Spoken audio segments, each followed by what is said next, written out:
Boa noite. Primeiramente, gostaria de agradecer a presença de todos, que para nós é extremamente importante, e principalmente a do Evandro, que hoje vai ser o nosso palestrante aqui nas reuniões da Amicus. A Amicus Encontros de Cultura é formado por um grupo de amigos, como o próprio nome diz, e nós nos encontramos semanalmente para trocar ideias e promover um debate sempre saudável, né? Ou seja, nós podemos discutir, nós podemos divergir, não podemos brigar, né? E agora, com a questão da pandemia, a gente deixou de fazer reuniões presenciais, se faz as reuniões virtuais, mas mesmo assim estamos mantendo uma frequência de pelo menos 2 vezes por semana nós nos encontrarmos. E sempre, a cada, no mínimo, 15 dias, nós convidamos um palestrante para aqui expor suas ideias e experiências, né? E essas palestras estão se constituindo um acervo disponível a qualquer pessoa, sendo que o acesso a essas palestras pode também ser feito através das plataformas do Facebook e do YouTube, né? Pesquisando por Amicus Encontros de Cultura. A nossa palestra de hoje tem como título Da Cevada à Cerveja.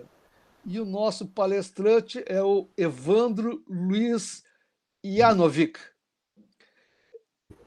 O Evandro, ele é engenheiro químico, formado pela Universidade Federal do Rio Grande do Sul, é professor da Univates, que é a Universidade do Vale do Taquari, possui um MBA em gestão empresarial e é diplomado em tecnologia de cerveja pela Siebel Institute of Technology de Chicago, Estados Unidos, e também tem o curso pela Dömens Academy de Munique, Alemanha. Atuou em grandes empresas como, por exemplo, a Petrobras, a Ambev, a Riocel, entre várias outras, que não vou aqui citar, né? E atualmente é sócio proprietário da cervejaria Stylenberg e é consultor técnico e administrativo para várias indústrias de bebidas, né? Ou seja, nosso palestrante, o Evandro, é altamente especializado nessas cervejas, né? Ou em produzir cervejas. Então, antes de começar a nossa conversa, quero deixar alguns avisos, né? Vou pedir para que as pessoas mantenham os seus microfones desligados durante a palestra, né? E depois da palestra, caso queiram participar do debate, né? Fazer perguntas, ou, enfim, ou qualquer tipo de manifestação, né? Pode se inscrever usando o recurso do levantar a mão ou então também através do chat aqui do próprio Google Meet, ok? Então é isto.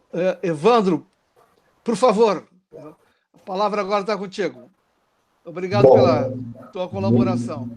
Obrigado pela apresentação, muito honrado de estar aqui, né? Boa noite a todos. É um prazer, né, falar sobre um tema que eu amo, né?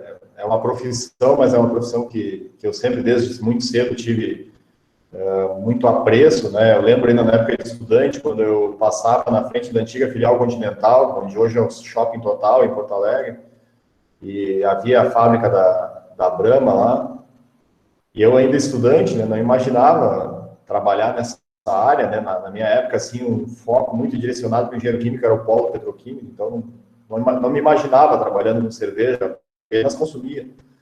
E eu acabei, na saída das aulas de noite, eu passava lá e acabava sentindo aquele aroma, né,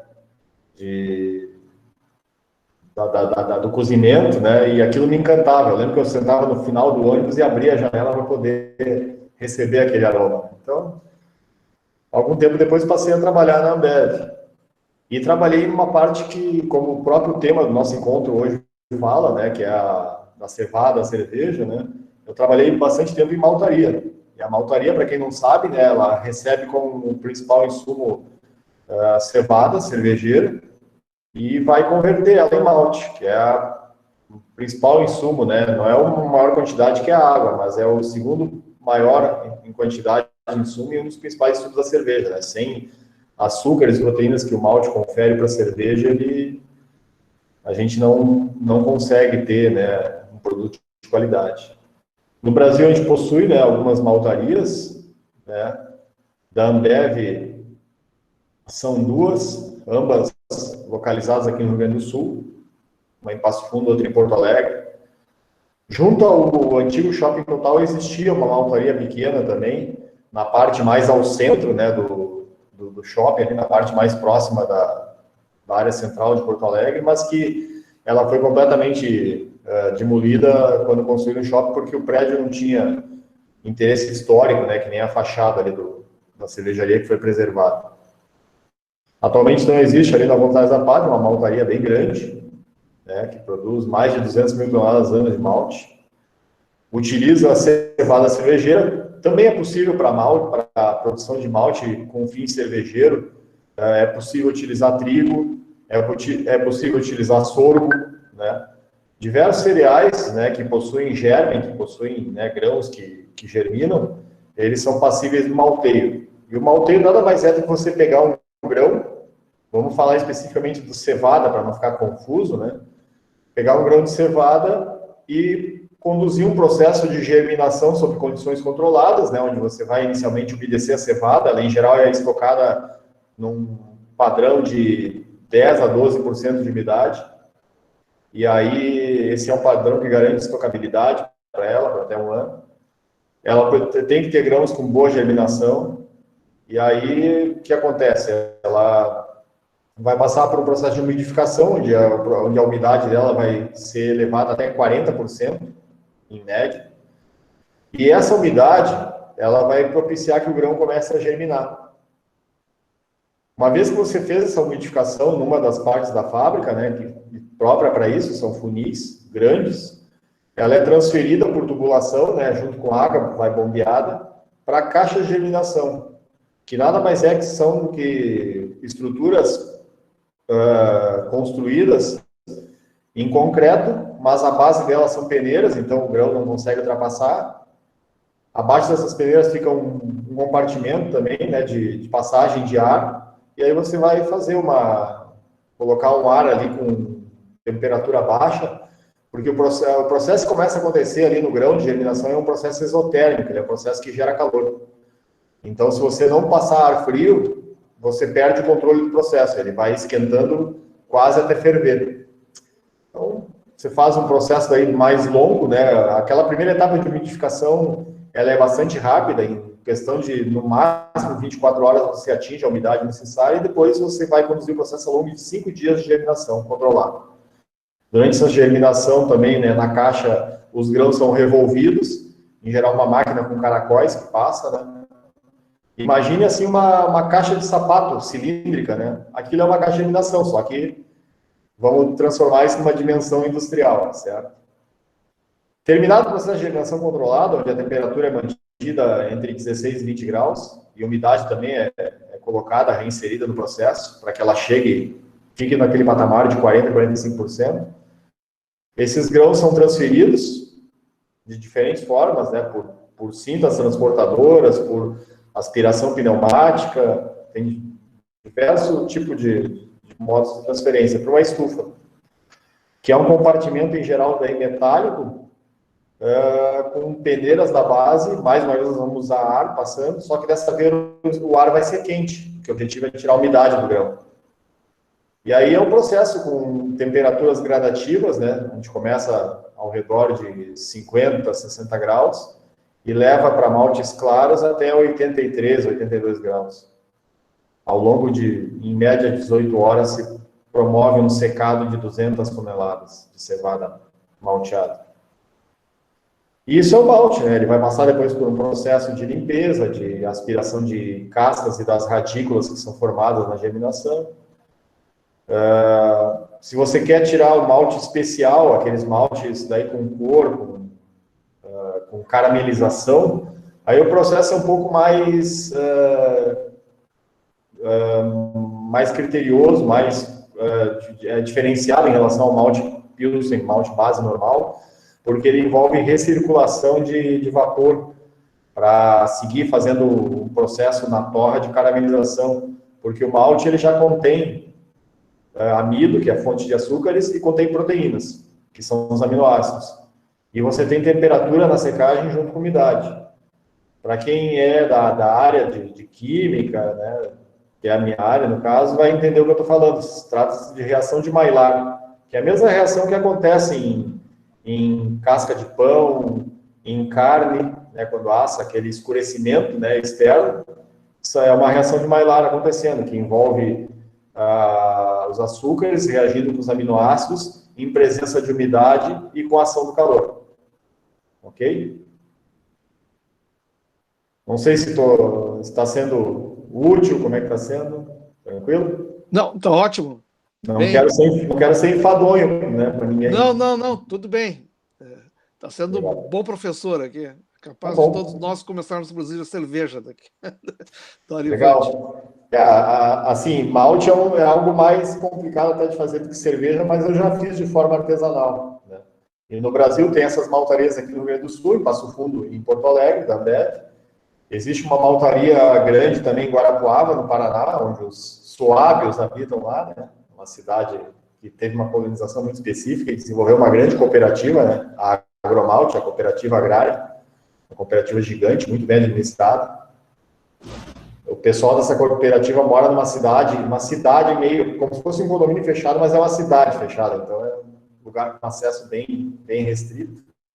E tem em Taubaté também, a maltaria do Vale, que hoje em dia pertence a um grupo francês. Na época ela era dos brasileiros, da família Lambda, são gratos amigos que eu tenho, né? Fiz amizade nesse meio. E depois eles transferiram a maltaria do Vale, em Taubaté, São Paulo, para o Grupo Soufflé, que é um grupo grande, malteiro mundial. Então, tem essas 4 maltarias. Tem maltarias também no Uruguai, né? A melhor cevada da América do Sul é a Uruguai. Tem maltarias na Argentina, né? É uma cevada boa também. A cevada no Brasil ela é prejudicada um pouco porque o período, as culturas de inverno, elas precisam uma etapa de colheita seca, né? E a colheita começa ali por final de setembro, começo de outubro, e se estende até ali o começo de dezembro. E essa é uma época aqui no sul, principalmente no nosso estado, de muita variação térmica, ventos e chuva. E isso, de forma alguma, beneficia uma cultura, né, gramíneas, né, que seriam trigo, cevada. Então, a gente tem um complicador, né? Pelo menos a cada 3, 4 anos nós temos uma safra muito ruim de inverno. O trigo, por exemplo, o nosso trigo aqui, o produtor perde muito porque com excesso de chuva ele produz trigo miúdo, pequeno, de calibre pequeno, e chama triguilho, inclusive, que ele dá uma farinha de péssima qualidade. E para a cevada malteira também, certo? Bom, dito isso, né, e já falado sobre maltes especiais, a gente pode ter maltes caramelizados, que você vai seguir o processo de secagem com reinserção de umidade. Vamos falar um pouquinho de lúpulo, né? Eu tive, na época da Ambev, foram 14 anos trabalhando na Ambev, em diferentes áreas lá dentro. Eu iniciei como um auxiliar no processo, né, de malteio, na malteria Navegantes. Depois eu passei a supervisor de processo e alguns anos, isso aí foi no milênio passado. Eu me formei no milênio passado, na URGS, né, e já em 96 eu fazia estágio na antiga Riocel, na atual CNPC. Eu fui convidado a trabalhar na Ambev, né? Na Ambev, na época não, era Brahma ainda. E ali eu iniciei uma área, né, de conhecimento que me apaixonei. E de 2000, isso foi em 96, de 2000 a 2006, eu atuei numa área corporativa da empresa, de logística e procurement. O que era isso? Eu fazia a compra e depois a distribuição, né? Ficava a meu cargo também, coordenar ela, dos principais commodities que a companhia usava, né? O que eram os principais commodities? Era malte, lúpulo e adjuntos. E eu também trabalhava cevadas para as maltarias do grupo. E aí eu administrava, eram 28 cervejarias sob meu guarda-chuva, né? Envolvia toda a América do Sul, mais República Dominicana, América Central. E comprava, né, malte, lúpulo e fazia a distribuição.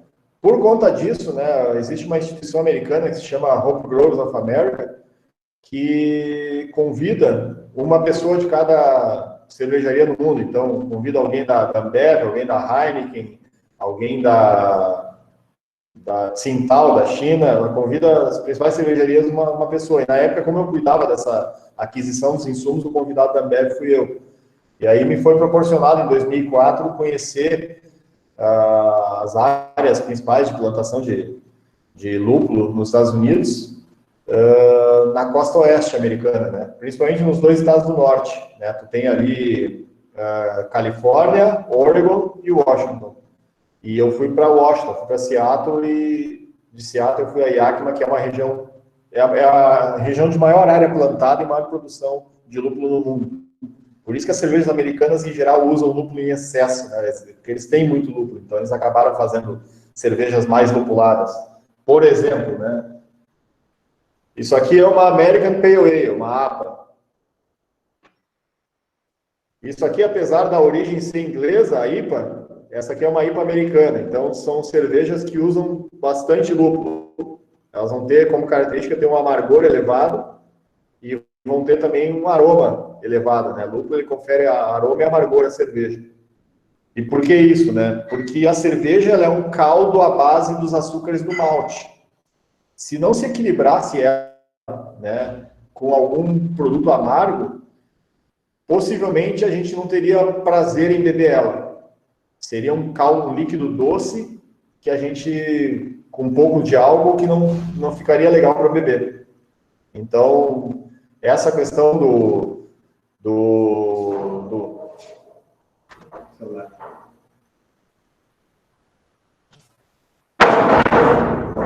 essa questão do lúpulo, ele é importante porque ele dá um equilíbrio na cerveja, certo? As leveduras que se usam também, que são fermentos, né, naturais, vão conferir outras características também boas à cerveja, né? Vão dar aromas, vão conferir o álcool. Em algum tipo de levedura, elas vão fornecer ésteres e aldeídos que dão aromas, sabores especiais. Por exemplo, vamos pegar aqui, eu me preparei antes.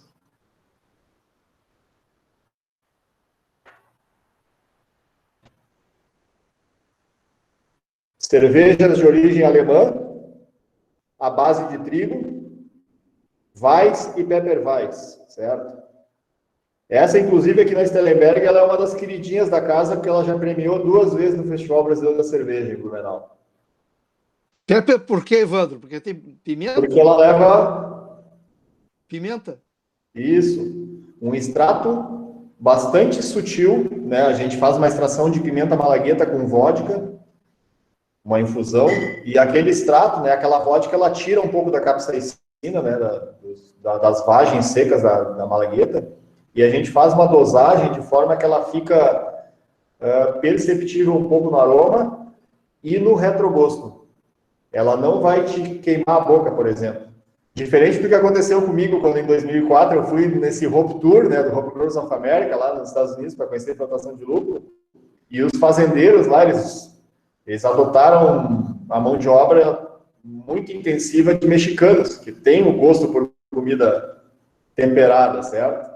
E eles nos ofereciam, cada fazenda que a gente visitava, uma nos oferecia um almoço, a visita da tarde oferecia um jantar, e invariavelmente todos os pratos eram quase que incomíveis, porque era muita pimenta, né? Não é o caso da cerveja aqui, ela é uma cerveja bastante suave na pimenta, tu vai sentir a pimentinha no retrogosto, certo? No final dela. Bom,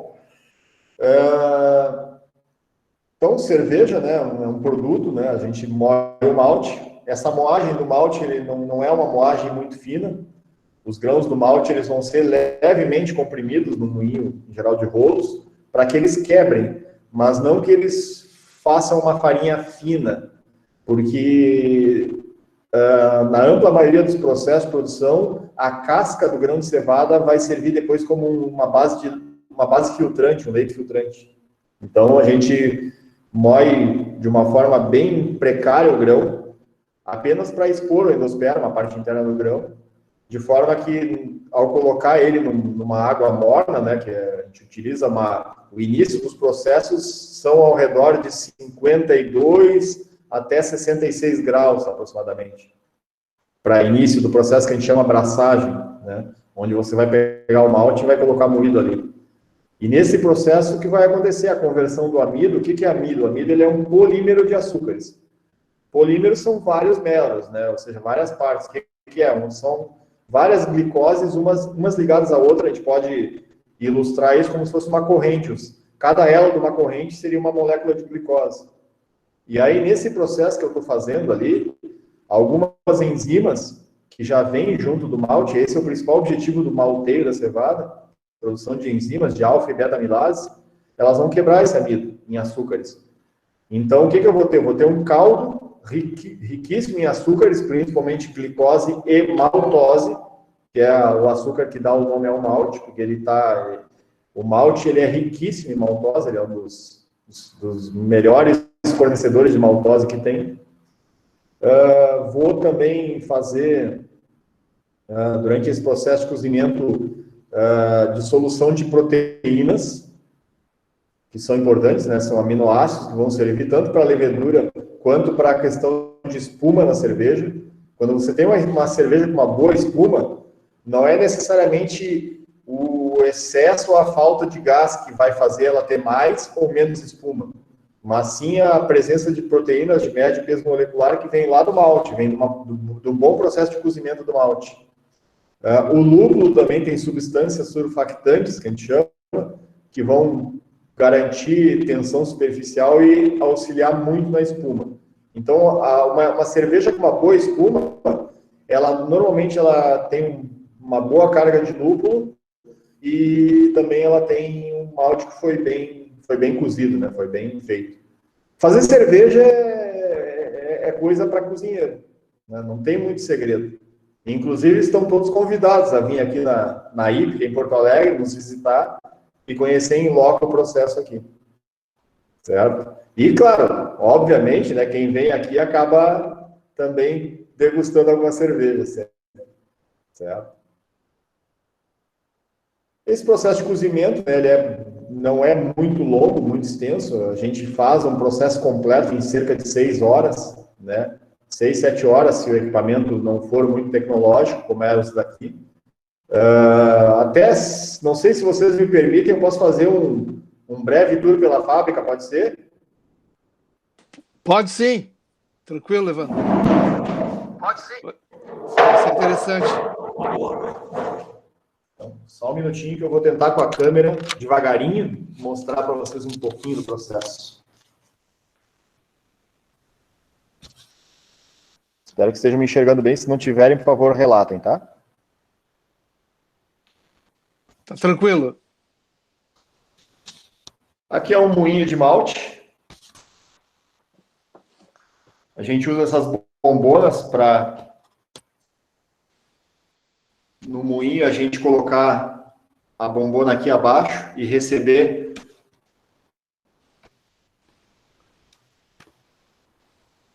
o malte que vai ser moído nesse moinho.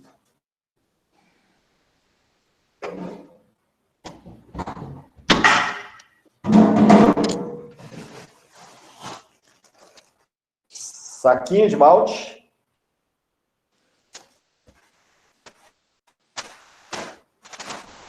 Faltou organização palestrante. Ele podia ter pego um pouquinho de malte lá deixado lá. Peço perdão para os amigos. Tá bem. Grãos de malte.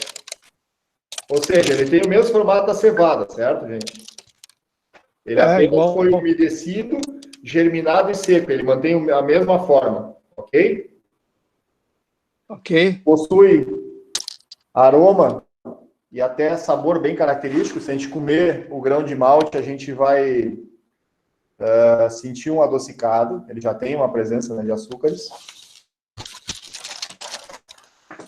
Vamos lá. Bom, a gente está tem que estar sempre cuidando do prédio, então a gente está em pinturas certo? Então, tem essas caixas, os pallets de garrafa separados aqui, afastados um pouco da parede. Então, não é essa organização normal da fábrica, mas como a gente está pintando, porque começa com essa umidade, começa a aparecer, né, mofo na parede, a gente tem que cuidar disso. Mas aqui a gente tem as nossas tinas. Deixa eu vir para cá que eu acho que eu mostro melhor. Ou seja, é o nosso equipamento mais precário, eu vou chamar assim, porque isso não é um padrão de indústria grande, certo? A gente fez ele de forma bastante artesanal, ou seja, normalmente tu compra pronto isso aí. Só que para comprar pronto, ele custa ao redor de 200 a 300 mil reais.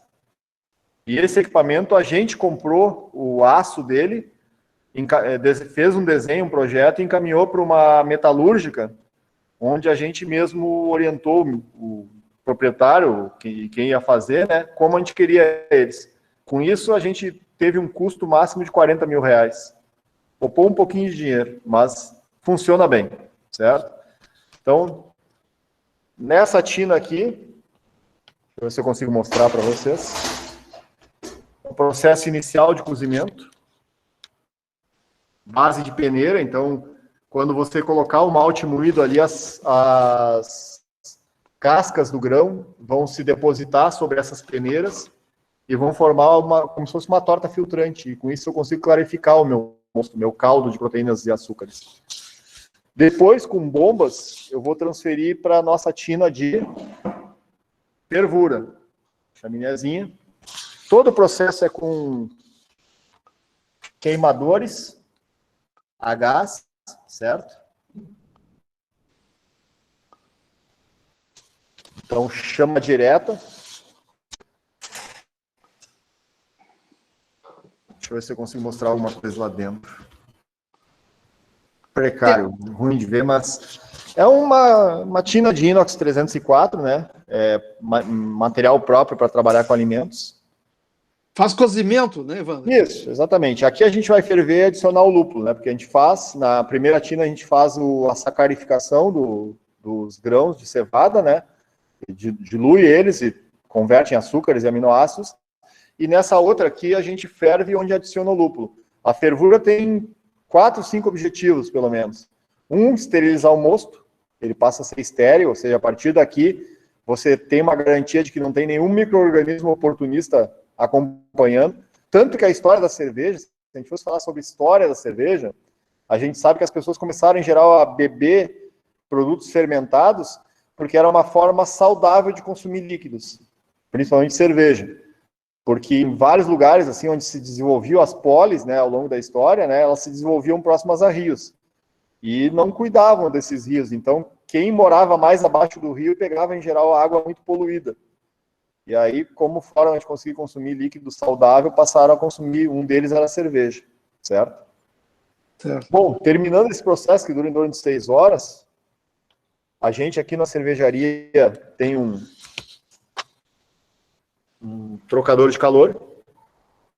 Ele vai fazer o processo de resfriamento daquele mosto, porque a partir do final da fervura eu vou querer resfriar esse mosto para inocular a levedura. A levedura, se eu inocular acima de 30 graus, eu desnaturo ela, eu inativo os micro-organismos. Então eu preciso resfriar esse mosto que estava fervendo e trazer para os meus fermentadores, que são esses tanquezinhos aqui atrás de mim. Vamos lá. Bem. A gente tem daí, depois que resfria, vem para esses tanques. São tanques de 2.000 litros. Eu tenho um apenas aqui de 1.000 litros, que é em função de um cliente que acabou dando ele em troca de cerveja que a gente fez para ele. É bem funcional para nós. Esses outros aqui são de 2.000 litros. A gente tem uma ficha que acompanha o processo, com alguns dados, né, dos maltes que a gente usou, das temperaturas.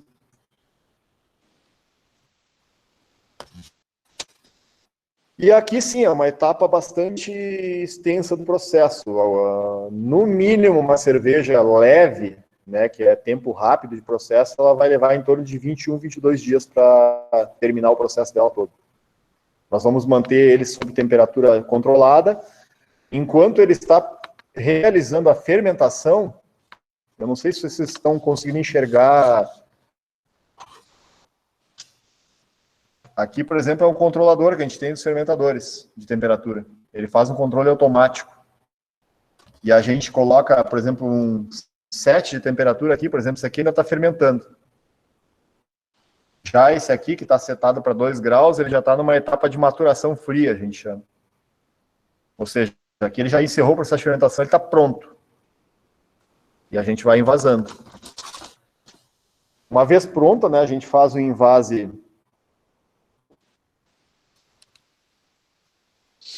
direto do tanque. Existem 2 saídas. Essa de baixo, que é para questão de drenar o fermento, e essa intermediária que aqui, o fermento, né? Por que é cônico embaixo? Para justamente haver a deposição da levedura.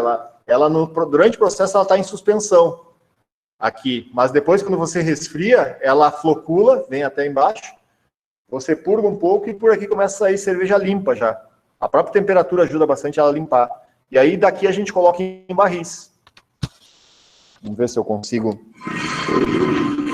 acessar. A gente já tem alguns prêmios, né, a Steilenberg, algumas medalhas nos concursos que a gente participa com as nossas cervejas, certo? É motivo de orgulho para nós. É uma fábrica pequena, mas eu sempre brinco que a gente é pequenininho, mas a gente é limpinho, né? A gente faz cervejas bem boas, né? Ou seja, são concursos bem complicados de conseguir premiação, não é assim, não é tipo aquela corrida que você participa e ganha medalha de participação, né? Você concorre com outras cervejas e só as melhores recebem, né? As 2, 3 melhores recebem prêmios. E a gente já tem uma sequência bem grande de premiação, apesar da juventude da cervejaria. E são muitas as cervejarias também, né, Evandro? Oi? E são muitas as cervejarias também, Sim, né? são bastante concorrentes. Realmente... São, em geral, quase 4.000 amostras, né? Aqui eu não vou entrar porque senão eu perco o sinal do Wi-Fi, mas os meus barris, uma vez que eu encho eles vêm para uma câmara fria e ficam separados por estilo. Se dá para ver lá em cima, tem os rótulos indicando o estilo em cada setor, né? Ali naquela sala onde eu estava, é a envasadora de garrafas, então eu levo um desses barris para lá. Antes eu vou... Tem aqui ela está desmontada, mas eu tenho uma rotuladora semi-automática. Me ajuda bastante, porque antes era na mão. E aí a gente rotula as nossas garrafas, faz a datação para validade, de uma forma bem mais rápida do que o processo até 2 anos atrás, antes da gente ter essa maquininha que nos ajudou bastante. Era bem precário, né? Era mais ainda, vamos dizer assim. Eu levo ali para aquela sala, né, o barril cheio, com as garrafas rotuladas. E aí aqui eu coloco, né, ela é semi-automática, mas é boa porque ela tem um oxygen intake muito baixo. A parte do oxigênio que acaba acompanhando a garrafa, ela é bastante reduzida nesse tipo de envasadora. Com isso eu ganho muito em qualidade nas minhas bebidas. Então eu abro essa porta, coloco as garrafas aqui, fecho, porque acontece, é raro, mas acontece da garrafa estourar, porque o equipamento vai trabalhar sob pressão, certo, gente? E aperto um botãozinho aqui. No processo, ela sobe naturalmente, ela faz as purgas do oxigênio de dentro e enche, né? Porque a cerveja, o líquido fica aqui dentro. Uma vez que terminou, ela baixa, eu abro, retiro as garrafas de dentro e coloco aqui, porque aqui é um arrolhador. Depois eu só E é de 2 em 2 garrafas, é isso? Como é? O envase é de 2 em 2? Isso, é de 2 em 2, mas posso te dizer que ele é bem rápido, assim, eu consigo produzir perto de 2.000 garrafas por dia, se eu quiser. Para o meu tamanho é bom. Ah, tá bem. E o principal é que ele me ajuda na questão do oxigênio, porque depois que eu resfriei meu mosto e coloquei ele para fermentar no tanque, a partir depois do primeiro dia de fermentação, o oxigênio é um inimigo mortal da cerveja. Certo? Ele destrói uma cerveja se você não tiver um controle bom sobre o oxigênio. Então, eu dou muita consultoria para cervejarias maiores até que a minha, mas muitas vezes o pessoal quer fazer algumas coisas absurdas. Por exemplo, há um tempo atrás o pessoal invasou aqueles growlers de plástico, que está muito na moda agora, né? Com cerveja dentro, e não ficou numa carbonatação boa. E aí ele falou comigo se ele podia drenar os growlers para dentro do barril, para carbonatar de novo, botar mais CO2 no barril e envasar de novo. Uma vez que você abriu um growler de cerveja pronta, e aí vamos dizer que ele fosse fazer com growlers de 1 litro, que era o caso, e ele vai botar dentro de um barril de 50, ele vai abrir 50 growlers que vão entrar em contato com o ar, aquilo depois para botar dentro de um barril, vai passar pelo ar, vai agregar oxigênio. Eu expliquei, cara, a cerveja vai ficar horrível, né? Ela vai ficar pior do que com esse gás que tu tá achando que tá pouco, né? Que não tava tão pouco, né? Mas ela não estava choca, mas ela estava numa carbonatação um pouco baixa, né? Daí eu falei, olha, a emenda pode ficar bem pior que o soneto. Então ele felizmente não fez, desistiu da ideia, né? Mas eu tive que explicar para ele que é um problema grave, né, na cerveja. E claro, assim, se usa. Ia ser uma cerveja cola. Então, assim, você tem que ter muito cuidado, assim, com a questão de oxigênio, com a questão sanitária. Cerveja é um produto, pelo pH que ele tem, ele dificilmente vai te causar algum problema por questão microbiológica, tá?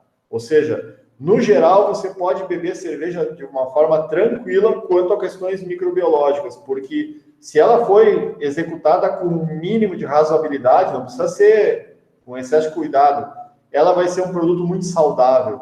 Ah, mas se eu peguei uma cerveja com 2 anos aqui de idade, ela só vai estar oxidada, tá? Ela não vai estar com sabor legal, mas ela não vai estar estragada, ou seja, você não vai pegar uma cerveja com mofo dentro, com outras bactérias, porque o pH dela já restringe bastante isso. É um produto muito saudável de se tomar, assim, por questões microbiológicas. Obviamente, a gente tem um caso que teve no Brasil de alta repercussão, foi o caso da cervejaria de Minas Gerais, Minas Gerais, a Baker, mas aí foi outra coisa, foi um produto químico aquilo ali foi que nem uma queda de avião. O avião não cai por uma causa só. Quando tu estuda um acidente de avião, você vê que são 7, 8, 9 causas somadas que fizeram ele cair, né?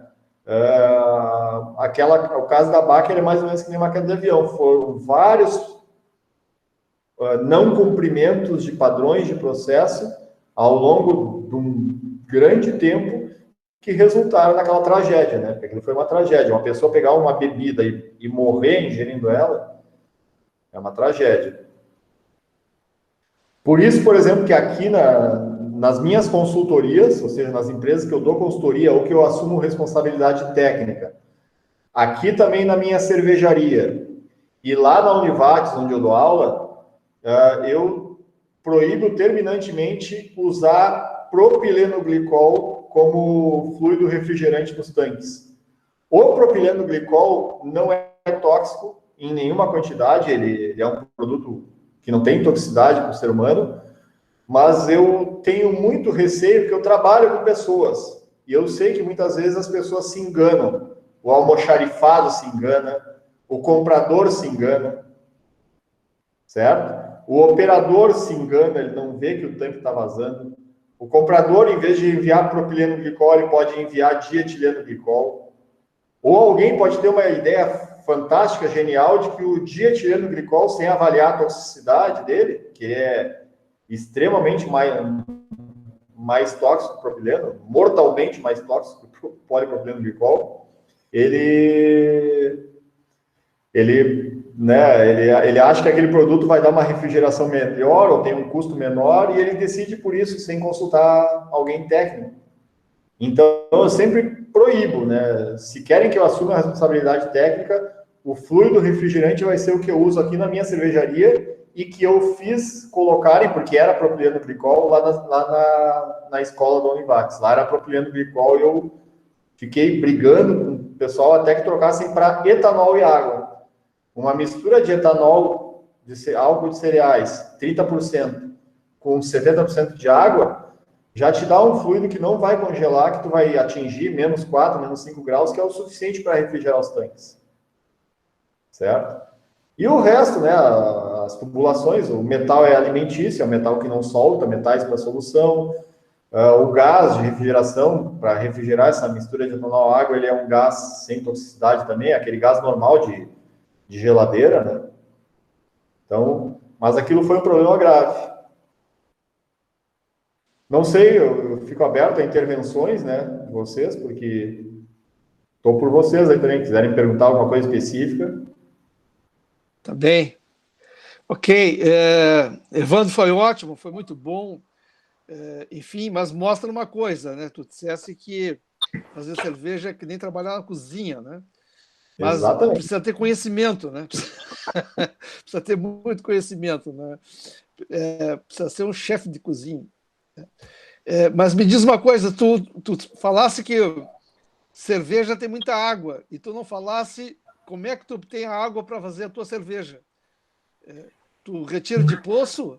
Eu tenho água aqui da concessionária, do DEMAI, mas devido a uns 5, 6 anos atrás, como Porto Alegre começou durante o verão a enfrentar períodos onde havia proliferação de algas no Guaíba, e isso causava uma alteração bem perceptível no gosto da água, a gente perfurou um poço aqui, fez as análises, né, para ver da potabilidade dele, né, e aqui nós somos muito felizes, porque na hípica aqui você tem a maior parte são esgotos já encanados, então não tem e não tem criação de Animais. suíno perto, algo que o valha, né? Então a gente tem uma água muito pura, a água que vem desse poço é uma água muito boa. E a gente daí usa ela nesses períodos, né? A vazão do poço não é muito alta, por isso a gente não usa o ano inteiro, mas ele é uma água boa, certo? Uma água bem Ótimo. ótima para fazer cerveja, certo? É importante a água, sim. Não, e o perfil do terreno também deve facilitar, né, Evandro? O perfil do terreno, vocês estão uma parte alta, né? Isso, o perfil do terreno é uma parte de uma encosta de morro, né? Por causa de morro. E a água é muito importante, ela é em alguns casos, mais de 95% da cerveja. Pois então, uma água de boa qualidade vai ser decisiva para uma boa cerveja. Mas tá a pergunta recorrente, né? A cervejaria tal produz melhor cerveja que a cervejaria Y porque a água dela é melhor. Hoje em dia, a água de qualquer lugar do mundo ela é padronizada. Você padroniza como quer. Você adiciona sais, você retira sais. Tem como fazer esse melhoramento da água de forma que até 20, 30 anos atrás não era tão frequente se fazer. Então, hoje em dia, eu transformo a água do jeito que eu quiser. Eu posso botar sulfatos para melhorar a questão do lúpulo, arredondar o amargor. Eu posso botar cálcio, cloreto, para melhorar a questão da atuação enzimática das amilases durante o processo de conversão do amido em açúcares. Eu posso colocar sais de zinco para entregar um pouco de zinco para a levedura, para a questão do metabolismo celular, né, das leveduras e reprodução das células. Então, eu tenho sais à disposição para dosar na água e transformar ela numa água mais adequada para um estilo ou para outro. Certo. Tá bem. Mauro, por favor, faça aí teu questionamento. Oi, Evandro, obrigado pela palestra. Eu acho que para alguns, que nem eu, que são químicos aqui, não teve muito problema. Eu acho que é interessante para as pessoas tu falar um pouquinho da diferença de cerveja e chopp, que é basicamente a pasteurização, né? E como é que estão as pequenas empresas na fabricação de chopp também? Como é que está essa questão do chopp? Nós aqui, o nosso volume maior é cerveja não pasteurizada, que seria o que se costuma chamar no Brasil de chopp, né? Mas no exterior é conhecido por draft, né? E, por exemplo, a Miller, né? Miller Genuine Draft, porque era uma cerveja que não era pasteurizada, né? O processo de pasteurização, Ele garante estabilidade microbiológica da cerveja, por consequência, ela pode ser colocada em prateleira seca, que a gente chama, que é a prateleira não refrigerada do supermercado. Porém, não existe processo de pasteurização que não cause nenhuma redução de características desejáveis da tua cerveja. Principalmente cervejas que têm aromas mais rebuscados, elas vão sofrer bastante com o processo de pasteurização. Por mais que tenha hoje em dia tecnologia, por exemplo, existe o processo de flash pasteurization, é uma pasteurização com, né, subida rápida de temperatura e descida rápida. Ele afeta menos, mas ainda assim eu já usei esse tipo de equipamento em cervejarias que eu dou consultoria e tem uma diferença sensível de sabor de uma para outra. Por isso que na Stellenberg a gente tenta sempre ao máximo trabalhar com as nossas cervejas vivas, que a gente chama, ou seja, não pasteurizadas. Ou seja, chopp, mas é chopp em garrafa. Todas essas garrafas que eu mostrei para vocês são não pasteurizadas. Por isso que elas ficam numa câmara fria. E a gente recomenda, né, que o cliente, quando recebe elas, né, a gente faz entrega gratuita em Porto Alegre, certo? O cliente faz o seu pedido, encomenda 1, 2, 3 caixas de 12 garrafas e a gente faz a entrega gratuita. Quando chega no cliente, ele é alertado que são cervejas vivas e que elas precisam ser mantidas refrigeradas. Alguns estabelecimentos expõem o nosso produto, né, lojinhas principalmente, expõem eles em prateleira seca, não refrigerada. Para esses a gente faz pequenos lotes de pasteurização. A gente tem como pasteurizar aqui. É uma pasteurização artesanal, a gente põe em uma panela com água, né, e vai esquentando essa água até que ela dê os 60 graus aqueles e deixa os minutos necessários para converter. Pois não? Tá bem. O Renato quer fazer uso da palavra, mas o Renato não está. Eu vou te fazer uma outra pergunta, que é o seguinte. Quando eu vou no supermercado, eu vejo assim, tem uma quantidade enorme de cervejas, né, que chega a atrapalhar a gente, porque tu não conhece todas as cervejas, né? E eu vejo que não existe alguma coisa que você possa consultar, entendeu? Sobre, inclusive, os tipos de cerveja que você tem, né? Que cada vez mais se multiplicam, né? Sim. Não seria conveniente que no varejo, né, houvesse o acesso, enfim, não sei se através do meio eletrônico ou que pelo menos tivesse um cartaz que te indicasse características das cervejas para que facilite a compra, a aquisição? QR Code. Aqui na Stellenberg nós estamos... o QR Code pode ser um motivo, é uma forma. Tá bem, Renato? Zucchetti, vamos lá. Boa noite, Evandro. Muito obrigado. Além do que o Prestes descreveu do teu currículo, eu quero acrescentar que tu é o conselheiro do Conselho Regional de Química e a gente precisava de uma pessoa que nem você, especialista e que passou a ser uma atividade importante lá no Conselho devido a essa multiplicação de cervejarias que ocorreram aqui no Estado. O Estado chegou a ser ter o maior número de cervejas artesanais do Brasil, né? Me parece. Sim, sim. Imagina, o Rio Grande do Sul tem o maior número de cervejas artesanais do Brasil. Isso é um dado fantástico, né? Sim. Agora, com relação à tua empresa, eu gostaria de saber o que a pandemia fez com as finanças, haja visto que as festas se terminaram, né? Poderias falar sobre isso para a gente? Em rápidas pinceladas, né? Lá em 15 de março de 2020, quando tinha recém terminado o Festival Brasileiro da Cerveja de Blumenau de 2020. Eu lembro que eu participei do evento lá, aquela aglomeração enorme, né? Milhares de pessoas no Vila Germânica, em Blumenau. E quando retornamos a Porto Alegre no domingo, né? Já na segunda-feira começaram algumas restrições, porque já haviam tendo casos, né, de contaminação, só que não havia ainda uma intervenção do Estado. E já naquela segunda-feira, dia 15 de março, entrou uma intervenção forte, né, do Estado, limitando, evitando, proibindo festas, aglomerações, público em estádio. Eu lembro que quando eu estava no festival, estava tendo o Grenal, aquele da Libertadores, eu não consegui ir porque eu estava lá em Blumenau. mudou as nossas vidas. E a Steilenberg, né, foi, no início, bastante afetada. Por quê? Porque o nosso faturamento aqui, 90% dele, a gente tinha esse dado, né, esse número, ele era para bares que compravam barris nossos, né, das nossas cervejas, e esses bares fecharam inicialmente, todos foram fechados, não teve como abrir parcialmente, não existia isso. Então foram fechados. Então essa nossa venda veio a zero. E também a gente entregava chopp, né, barris de vários tamanhos, né, para aquele cliente do fim de semana que quer fazer o churrasco com os amigos. Então ele convida uma turma de amigos lá, amigas, e fazem lá o encontro, né, ou famílias mesmo, né, e levavam barris nossos com chopeira.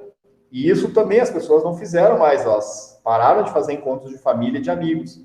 Então a gente, em questão de 24 horas, a gente perdeu 90% do nosso faturamento. Naquele... Sim? 90%, é impressionante. 10% eram garrafas, né, para estabelecimentos, ou algum cliente levava garrafa, mas era muito pouco. O que aconteceu? Eu, na época, né, sempre, modéstia à parte, eu soube me virar, né, e pensei, pô, nós vamos ter que virar rapidamente isso aí para B2C, né, para Business to Client, rápido, senão a gente não vai conseguir pagar as contas, porque elas continuavam chegando, né? A gente tinha compras de equipamento a prazo, compras de insumos a prazo, vários pagamentos, impostos, taxas, né? Que vinham todos os meses, taxas de luz, água, que iam continuar chegando, né? E a gente dependia do faturamento, não se tinha um capital guardado na empresa. E aí eu pensei na época, bolei um texto no WhatsApp, né? Que dizia mais ou menos, se a minha memória não falha, né? Que nós, da Steilenberg, em função da perda, né, de faturamento importante para nós, né, que eram os bares e tal, né, viemos oferecer promoção, né, e nós fizemos a promoção de 12 garrafas, né, por um preço bem acessível, com entrega gratuita, né, e esse textinho a gente encaminhou para os nossos amigos próximos e contatos do WhatsApp. São 4 sócios, né, cada um encaminhou para os seus. E embaixo desse texto, em negrita, eu coloquei, né, por favor, né, nos ajude também divulgando aos seus amigos. Isso aí, gente, ganhou uma exponencialidade, Zucchetti. Boca a boca. Que tu não imaginas como funcionou. Para teres uma ideia, março ainda não foi um mês bom, mas foi um mês razoável. A gente pagou as contas em março, certo? Não sobrou muito dinheiro, mas pagamos as contas. Já abril, maio, até dezembro de 2020, foram meses de faturamento tão alto que igualou dezembro, que sempre foi o mês melhor do ano para nós. Dezembro, final de ano, é sempre o melhor mês para qualquer cervejaria, seja para Ambev ou seja para Steilenberg. É o melhor mês festas. Do ano. Isso. Então, para tu ter uma ideia, a gente reproduziu de abril até dezembro faturamentos semelhantes a dezembro de 2019, que era sempre o melhor mês do ano. Ou seja, um cenário inverossímil, né? Mas que aconteceu. Já agora, em 2021, e isso é uma coisa que eu tinha previsto aqui já para a galera, com a questão da redução dos auxílios emergenciais, e a gente sabe que muito estabelecimento fechou e dinheiro não se cria, né? Ele circula. E onde ele para de circular, uma hora ele começa a desaparecer do mercado. Isso era líquido certo que ia acontecer. E desde janeiro até agora, de 2021, aí sim, nós estamos com uma dificuldade de faturamento. Normalmente, janeiro e fevereiro não eram bons para nós, porque a nossa abrangência é reduzida, né? O grosso das entregas é a região metropolitana. Tem alguma coisa no Vale do Taquari, a gente já chegou a mandar cerveja para a Argentina, nós mandamos cerveja para todo o Brasil pelo correio, mas são volumes pequenos. O grosso da nossa venda se situa na região metropolitana.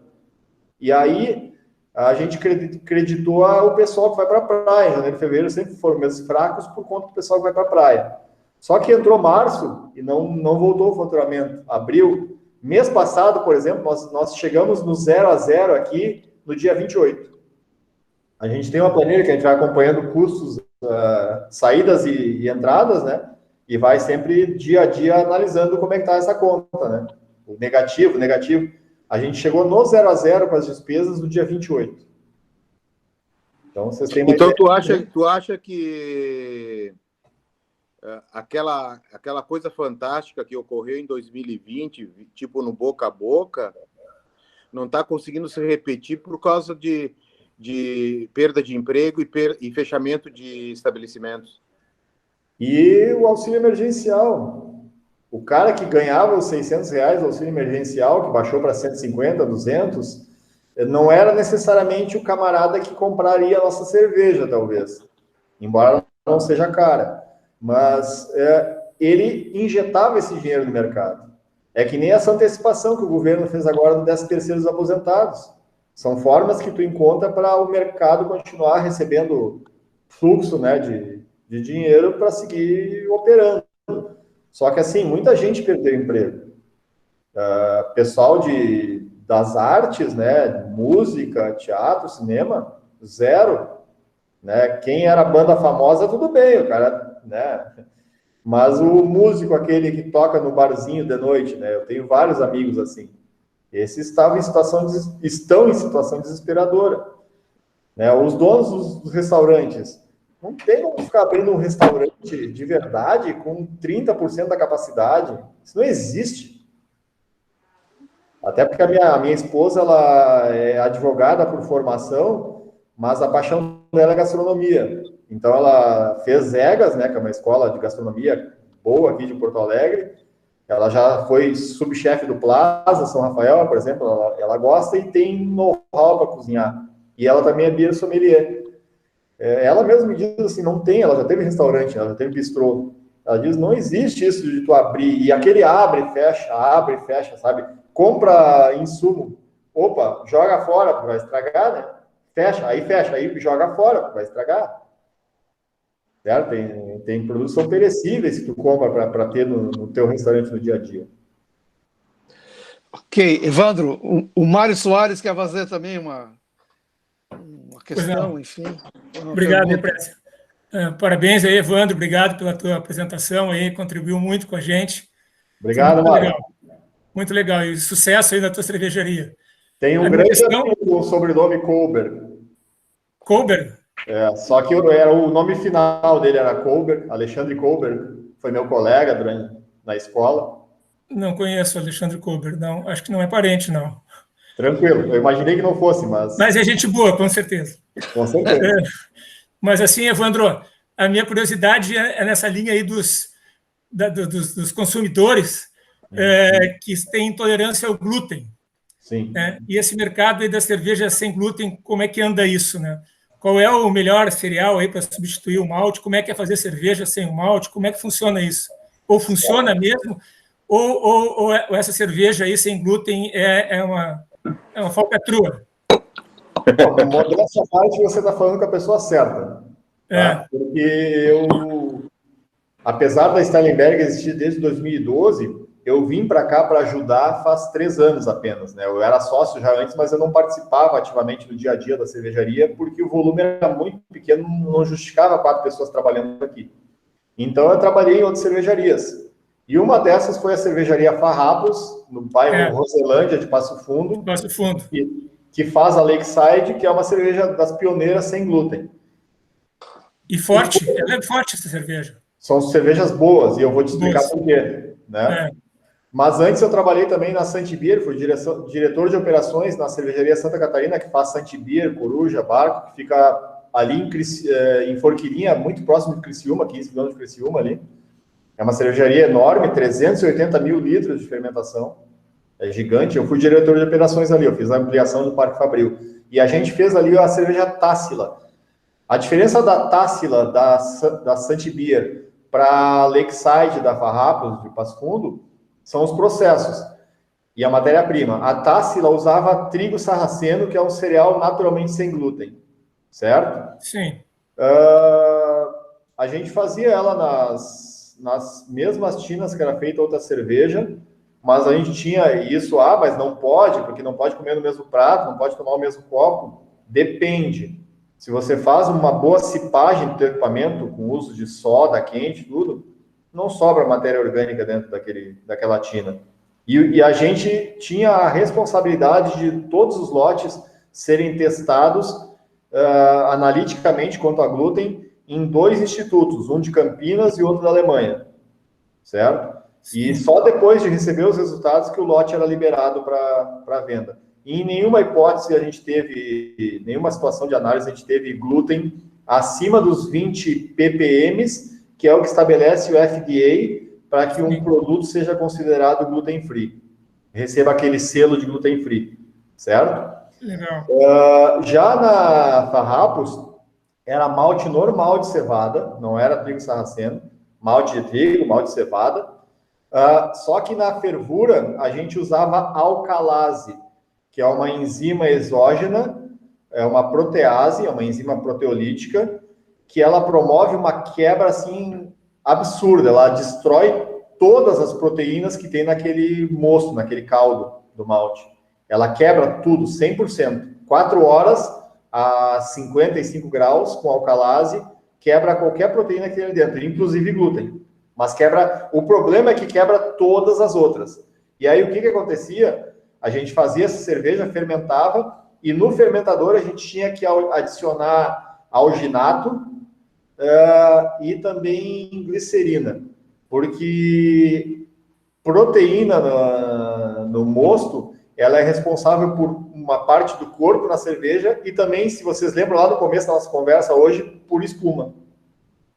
E aquela cerveja ficaria completamente sem espuma, se não colocasse. Mas, da mesma forma, né, a gente fazia análise,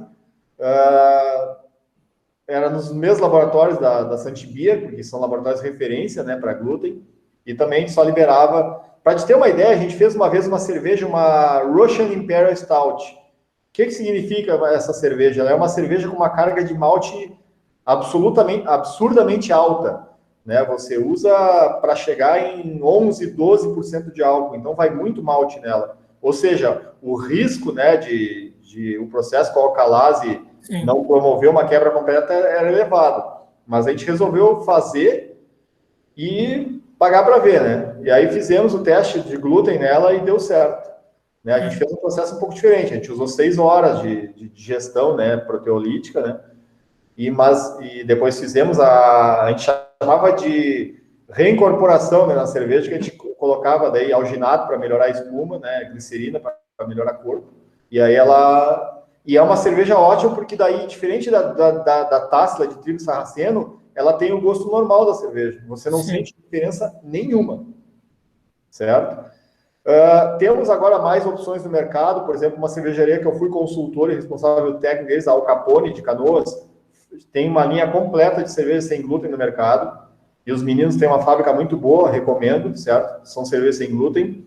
Legal. Eu recomendo, quem quiser tomar cerveja sem glúten, que tome Ambev, tome tipo Brahma, Skol, Antártica, Stincariol, Kaiser, são todas cervejas sem glúten também. Porque leva tão pouco malte nessa cerveja, né? Parece piada, mas não é, gente. Parece piada, mas não é. A gente analisava lá na Farrapos. Essa aí foi fantástica. A gente mandava a amostra cega, né? Porque a gente colocava em garrafa só com etiqueta com código para o laboratório. Não se dizia o que tinha ali. E a gente seguidamente mandava Brahma Extra, Skol, junto para analisar. E vinha todas abaixo do limite de detecção do método de ambos os laboratórios para glúten. Tu tá salvo, Mário? Tu tá salvo? Tô salvo. Não. Eu sempre dou umas roubadas assim, viu? E nunca passo mal. Então, eu sempre acho que esse negócio aí que não faz mal. Eu acho que o glúten da cerveja nunca fez mal. Mas então é por isso, é porque tem muito pouco malte. Tem muito pouco malte. Infelizmente. Eu aprendi. Pode tomar todas, Mário. Vitor. Tomar todas. Não, Vitinho, tua vez agora. Bom, obrigado pela palestra, Evandro.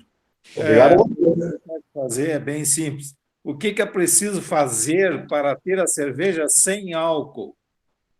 Que para nós aqui, eu acho eu considero assim uma heresia tomar cerveja sem álcool. Mas algumas pessoas precisam, né? Uma cerveja ou um chopp acompanhado de um Steinegg, tomar cerveja sem álcool não tem graça nenhuma para mim. Estou de acordo contigo, mas tem pessoas que precisam, né? Tem gente que tem restrição ao consumo de álcool por questão de saúde ou por outros riscos que o consumo excessivo de álcool causa, né? E hoje em dia a gente tem cervejas muito boas, diferente de antigamente, que as cervejas eram muito ruins sem álcool, né? Eu tomei durante 1 ano a Liber. Talvez vocês recordem da Liber, que era uma cerveja da Ambev, sem álcool, né? Era uma questão mais religiosa, né? Eu fiz uma promessa e tive a minha graça alcançada e tinha me comprometido, o mestre cervejeiro, 1 ano sem beber nada de álcool. Mas eu não queria ficar sem beber cerveja, então eu passei 1 ano tomando Liber. Né? Deus sempre foi muito bom comigo. Não, mas a graça alcançada deve ter sido grande também, né? Foi enorme. Foram os meus filhos trigêmeos que eu tive. A gente não conseguia ter eles e eles nasceram. Tá bem, ótimo. Valeu a pena, então. Valeu demais. Me diz uma coisa, e a cerveja preta, vocês produzem ela? Cerveja escura? Depende, assim, só terminando a resposta para o Vitor, né, antes de entrar na questão da cerveja escura, hoje em dia o processo não é com fermentação, antigamente era fermentação interrompida, por isso a cerveja era tão ruim, era gosto de mosto, porque o mosto que eu produzi na tina, ele não era completamente fermentado, ele passava por 24, 36 horas de fermentação, que é a fase que a levedura ainda não produz álcool, mas ela consome uma parte dos açúcares, e ficava aquele gosto de mosto na cerveja. Hoje em dia, tu toma uma cerveja zero álcool, tipo uma Heineken, e ela tem gosto da Heineken normal, porque o processo evoluiu muito. E o que se faz hoje em dia, Vitor, é a fervura, você faz todo o processo, na mostura ali que eu mostrei para vocês, depois eu jogo no fermentador, ele vai fermentar, vai gerar álcool normal nela, eu só não boto lúpulo de aroma, né? Aí depois que fermentou, Vitor, eu volto para a fervura, fervo ela, com isso o que sai fora? O álcool. E aí eu insiro no final da fervura o lúpulo de aroma, resfrio esse mosto, boto para o tanque, lá é o carbonato, ele não tem mais açúcar, ele já está uma cerveja pronta, e essa minha fervura, ela é uma fervura que eu cuido para não sair muito dos aromas do malte também, que são importantes. O álcool é o que sai primeiro, né? É um processo curto de fervura. E aí, a partir do momento que você mede a densidade e vê que está ok, que o álcool foi embora, você resfria, carbonata ela e ela vira aquela cerveja com um sabor muito semelhante à cerveja normal. Então, essa é uma evolução grande do processo, que é basicamente referver, só que tem que cuidar para preservar os aromas, porque são compostos voláteis que vão sair junto com o álcool. Tá bom? Desculpe, Flávio, vamos lá para a cerveja escura. Sim, tem problema. Tá? Assim, eu não tenho uma cerveja preta na Starenberg, mas eu tenho cervejas escuras. Por exemplo, a Belgian Dark Strong Ale. Sim. A minha Texas Brown Ale. São cervejas aqui levemente amarronzada e essa aqui com uma cor avermelhada escura. Assim, uma cor cobre. É cor de cobre. Isso. A Belgian. Eu diria, como eu gosto muito de vinho também, eu diria rubi violáceo intenso. Né? Para definir a cor dela. Cervejas escuras, em geral, levam malte torrado. Os maltes, aquele malte que eu mostrei para vocês, a cor do malte é dada por EBC, que é uma sigla de cor europeia. Né? Os americanos usam o sistema SRM, mas todos convergem, certo? Para a mesma coisa. Aquele malte, para vocês terem uma ideia que eu mostrei, malte base, malte pilsen, malte claro, ele tem em torno de 6 a 8 EBC. E o malte torrado, que eu uso em 1%, 0,5%, 1,5% no máximo, ele tem 1.500 EBC. Então, de 6 para 1.500 é bastante cor. Né? Alguns maltes caramelo, eles têm 120 EBC, 80 EBC. São maltes que têm uma cor mais acentuada. E quando você coloca na mostura esses maltes, eles vão conferir cor à cerveja. Eu uso um pouquinho de malte chocolate, que não tem nada a ver com ter chocolate, tá, gente? É apenas chocolate porque a torra do malte, ela dá uma cor e confere alguns aromas semelhantes à torra da castanha do cacau, certo? Que remete um pouco a café, a chocolate, a torrado. Mas não é chocolate. Então, eu uso um pouco de malte chocolate nessa minha brown ale que eu mostrei para vocês, certo? Mas ele vai conferir umas notas específicas nela, né? De torra de malte. E na Brahma, na Caracu, eu trabalhei 14 anos na Ambev, se usava malte torrado, né, que era produzido aqui em Garibaldi, a gente mandava malte Pilsen e a torrefação de cevada Giongo, que tem em Garibaldi, torrava esse malte Pilsen e a gente mandava na época para Jaguariúna e João Pessoa, que eram as únicas 2 fábricas que faziam Caracu. João Pessoa no Nordeste, gente, eles tomam muita cerveja escura lá, cerveja preta da Brahma, porque é um costume local deles lá, de manhã cedo, abrir uma Caracu, botar no liquidificador, botar um ovo com casca e tudo e tomar aquilo. Bater com uma Caracu com ovo, com casca e tudo e tomar. É um fortificante. Já o chopp Brahma escuro, ele é um chopp que vai um pouquinho de malte torrado, mas na forma de extrato, certo? Porque no chopp tu quer limitar bastante a astringência, e o malte torrado, ele confere muita astringência na cerveja, então tem que ter alguns cuidados. Tanto que, por exemplo, a inserção de malte torrado na maior parte dos processos de cozimento cervejeiros é no final, para evitar, assim, para ter o mínimo possível de atuação do processo quente nele, para extrair poucas das substâncias de astringência que ele confere. Certo?